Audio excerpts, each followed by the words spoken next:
Hi, readers. Good morning. Welcome to the Puppets of Spelhorst. Today, we were on chapter 19. The girl puppet was with Jane Twittem atop of a hill. She was looking out at the world. Right, there it is, said Jane Twittem. There is where I live. I was born in that house. And do you see the river beside the house? The girl puppet did see the river. It was my dream to sail down the river, wasn't it? I always wanted to get on that river and leave. When I was young, I like this. She says, when I was young, like, and it's actually hyphenated, and we don't usually write like that or speak like that. I thought I would take the river to the sea, and the sea would open up and give over to the whole world. That's what I thought. Jane Twittem sighed. I would like to do it still. Do you know where I would go? To that place where there are camels. Do you know what she's thinking of? And remember, who is Jane Twittem? Jane Twittem is the woman who cleans and takes care of the house. To that, she says, I would like to go to that place where there are camels. I think you're thinking of the same place I am. You most likely don't know what camels are. Great humped creatures they are, and you sit between the humps. I reckon it is never going to happen, though, that I sit on a camel's back and see the world. But I thought I would show you the river. I thought you might want to see it all, good as you are at seeing. So she's holding up the girl puppet to actually see. From deep in the bucket, the owl thought that he would like to see the river. He would like to see anything that wasn't the inside of a bucket. Ah, well, said Jane Twittem, if wishes were horses, beggars would ride, as my mother would say.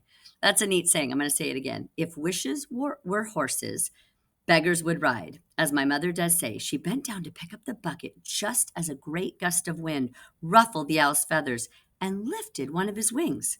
What's this? Said Jane Twittem. She picked up the owl and turned him and saw his face, because remember, she thought he was a feather duster.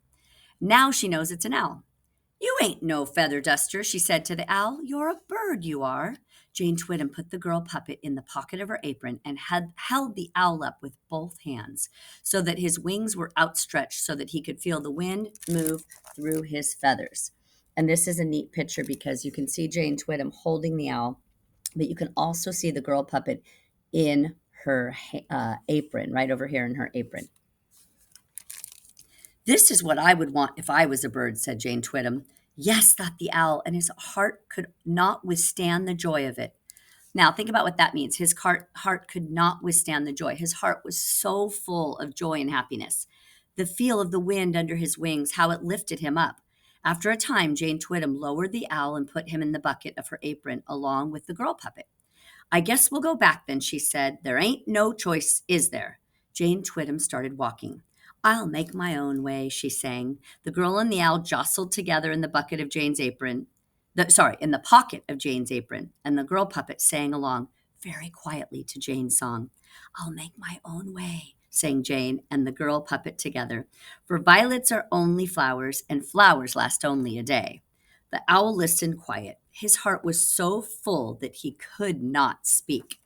So he was just overwhelmed with joy and happiness of having the chance to look out at the river and the house and not be stuck in that bucket any longer.